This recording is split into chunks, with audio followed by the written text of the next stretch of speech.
em algum momento. Tu mora nos Estados Unidos hoje, né? Sim. Em Orlando. Não. Flórida pra mim não é Estados Unidos. Não é. A minha mulher também, você acredita? Pra Karine também não. Minha mulher não, ela não gosta de Orlando, ela gosta de Los Angeles, Califórnia. Eu tenho uma casa em Logan, no Utah. Fica ali na divisa com Idaho e Wyoming. E outra em New Jersey. Eu fico uma temporada em New Jersey e uma temporada lá em Logan. Que Logan fica no norte do Utah. Aí tem muitos parques lá, o Yellowstone. Eu já fui. Já. É muito bonito. E faz quanto tempo já, Jacob, que tá? Tu pode ser Jacob ou Jacobo? Nos Estados Unidos é Jacob. No Brasil é Jacob. Então, para mim, tanto faz. Lá a mãe me chamava de Shaq, Jacob. Era tanto assim. Todas as versões. Só pra galera te conhecer um pouquinho também, assim, claro que muitas pessoas te conhecem, mas esse pulo da luta aí, tu nasceu em Gramado. Não, eu nasci... tô sabendo legal, né? Eu nasci em... porque hoje eu tenho uma casa em Gramado, eu fico... Aí você me conhece por... Sempre dia, eu tô em Gramado. Eu nasci numa pequena comunidade de agricultores rurais lá no noroeste do Rio Grande do Sul, na fronteira com a Argentina, quase nas barrancas do Rio Uruguai. A comunidade se chama Linha Paca Norte. Olha só. E o município é Campina das Missões. Não, ninguém conhece. Ninguém conhece. E como é que pode, né?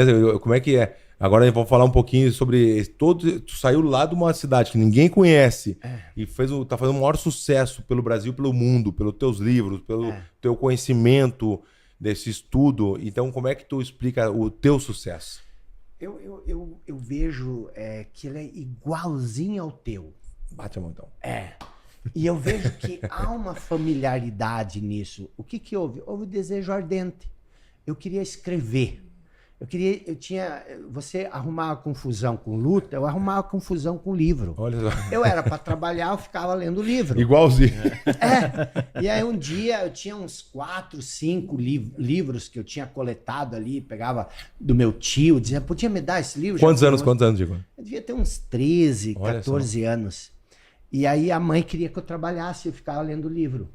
E um dia ela pegou e tinha um forno, desses fornos externos, onde se faz pães e cucas. E ela pegou e queimou meus livros. Não. Jogou no forno.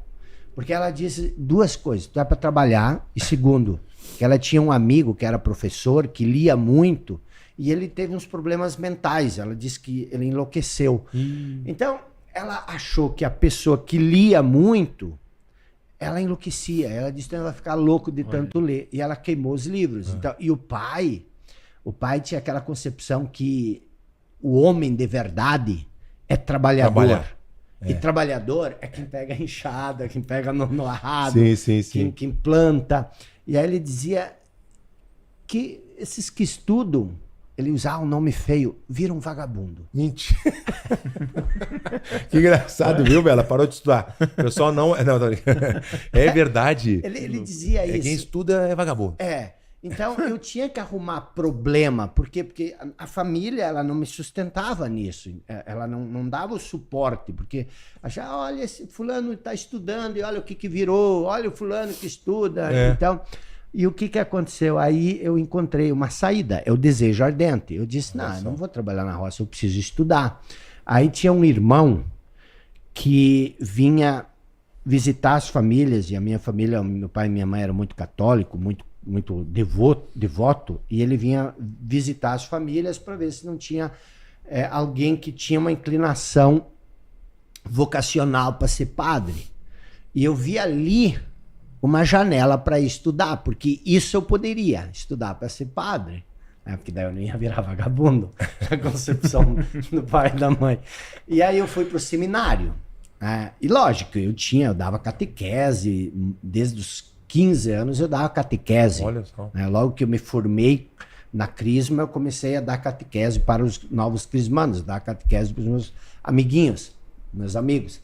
E aí eu fui para o seminário, e ali eu comecei a estudar, ali eu tinha espaço para ler, a gente ficava internado durante o ano inteiro. Por isso que eu digo, quando você tem aquela frase do Nietzsche, que é um filósofo, ele diz o seguinte, quando você tem um porquê, você encontra os meios. Então, quando você sabe, quando você toma aquela decisão, é isso que eu quero, só que isso não pode ser por vaidade, por ego, isso tem que ser uma chama ardente dentro de você. O Steve Jobs, ele dizia o seguinte, que ele sempre ouvia falar que você precisa ter paixão por aquilo que você faz. E aí ele disse que ele achava isso uma bobagem. Olha só. Mas depois ele percebeu que isto é verdade. Por quê? Porque alcançar um nível elevado de sucesso é tão difícil, que se tu é tão competitivo, que se tu não tiver uma paixão ardente dentro de você por isso, você acaba desistindo antes de chegar lá. Sim. Muito bom. Concordo. E isso para mim fez muito sentido. Então eu sempre tive essa paixão por livros. Eu lembro que tinha uma livraria, eu durante 3 anos depois de terminar a 8ª série, na época, tinha a 8ª série, daí começar o 2º grau. Eu tive que ficar 3 anos sem estudar para ajudar o pai na roça. Aham. E durante esses 3 anos eu ia numa biblioteca na cidade, mas eu tinha que pegar 1 hora de ônibus para ir na cidade. Lá Olha tinha só. uma biblioteca pública e lá eu podia pegar livros para ler. E aí eu chegava lá e o bibliotecário dizia, tu só pode pegar um livro e tem que devolver em 30 dias. Porque era a regra, para todo mundo ter acesso aos livros. Devolve esse aqui e te dá outro. É. E eu, 14, 15 anos, eu convencia ele da seguinte coisa, mas eu moro no interior, eu não posso vir todo mês. E eu leio um livro em uma semana. Olha. Você pode me dar mais? Olha que legal. E aí tinha lá no fundo uma prateleira de livros, a coleção Os Grandes Pensadores. E aí ninguém retirava aqueles livros, porque na época tinha atrás, na última página, um bolsinho e lá tinha a ficha do livro. Ah, E aquela fichinha era virgem, não tinha nada. Por isso eu sabia que ninguém lia. Daí ele dizia o seguinte, tá, pega esse vou te dar 30 dias, se tu quer pegar mais, pode pegar mais 2, mas tem que ser dessa coleção dos grandes pensadores. Olha que legal. E aí eu comecei aos 14 anos, ler Rousseau, ler Nietzsche, Schopenhauer, Kierkegaard, Platão. Então, Olha só. tipo, eu sempre digo o seguinte, que tem uma história que o cara perguntou pro sapo, ele queria castigar o sapo, o leão queria castigar o sapo. Daí ele disse, você vai morrer hoje. E eu vou te dar uma opção, por ser generoso, se tu quer morrer queimado no fogo ou se tu quer afogar no lago. Porque eu vou te jogar ou no fogo ou no lago. Aí o sapo disse, pelo amor de Deus, o fogo não. Me joga no lago, prefiro morrer afogado. E aí o leão jogou o sapo no lago, era tudo que o sapo precisava. Então, se você é determinado na vida, o universo ele vai te dar as opções, as oportunidades. Né? E aí eu comecei a ler, comecei a estudar. E aí quando eu fui para o seminário, a gente tinha 2 horas que a gente tinha que trabalhar por dia. E ali, de novo, o meu trabalho era cuidar da biblioteca. Então eu trabalhava ligeiro, em 15 minutos, deixava a biblioteca organizada e o resto do tempo eu estudava. Olha só. Então ali que nasceu isso. Basicamente eu acho que foi isso. Por isso que eu acredito muito que se você prestar atenção, eu acredito que todos nós nascemos com uma predisposição para alguma coisa. E isso lateja dentro da gente. Não importa se você cria confusão com os livros, se você cria confusão com os amiguinhos na praça, fazendo luta de brincadeira, e se você prestar atenção, você consegue perceber esse caminho. E aí a gente pensa, por exemplo, quantas pessoas se inspiram, por exemplo, no Cristiano Ronaldo.